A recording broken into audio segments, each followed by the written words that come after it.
Good afternoon. My name is Andrew Wick, and I am the Morrow County Prosecutor. I'm joined today by our Morrow County Sheriff, John Hinton, and the President of the State Federation Fraternal Order of Police, Jay McDonald.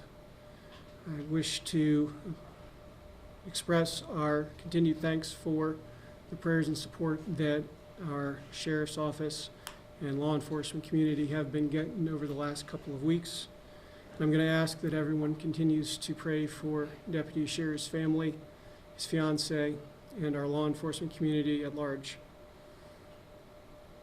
I'm here today to answer the call yesterday from President McDonald in that I am committing to, if you harm a member of law enforcement in Morrow County, that you will be put in jail. We will seek a high enough bond that you will not be able to get out of jail, and that you will then go to prison for as long as we possibly can make it. I employ my colleagues as prosecutors across the state to join me in this commitment.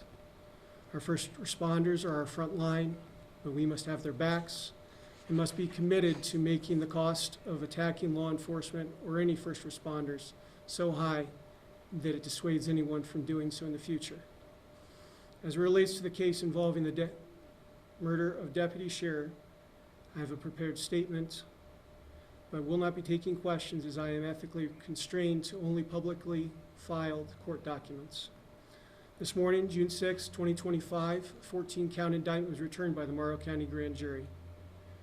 I would indicate and remind everyone that these are allegations at this time, and the defendant remains presumed innocent until proven guilty in a court of law.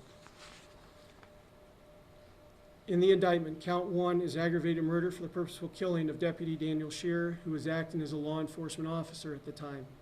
In this count, there are 3 specifications that qualify the defendant for the death penalty. On count 2 is aggravated murder for the purposeful and premeditated killing of Deputy Daniel Sherrer. This also carries 3 specifications that make the defendant eligible for the death penalty. Count 3 is for felony murder.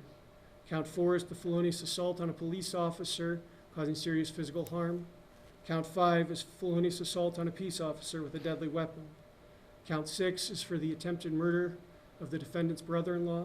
Count 7 is for the attempted aggravated murder of the defendant's brother-in-law. Count 8 is for felonious assault on the defendant's brother-in-law. Count 9 is for domestic violence, with the defendant having a prior conviction for domestic violence.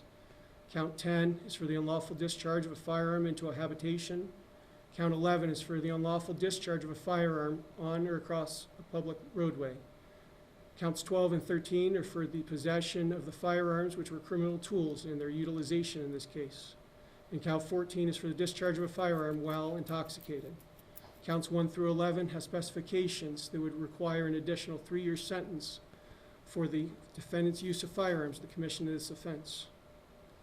After consultation with Deputy Sherrer's family, the law enforcement community, and a review of the facts and circumstances around this case, upon conviction, it would be my intention to seek the death penalty. Proverbs 21:15 says that when justice is done, it brings joy to the righteous and fear to evildoers.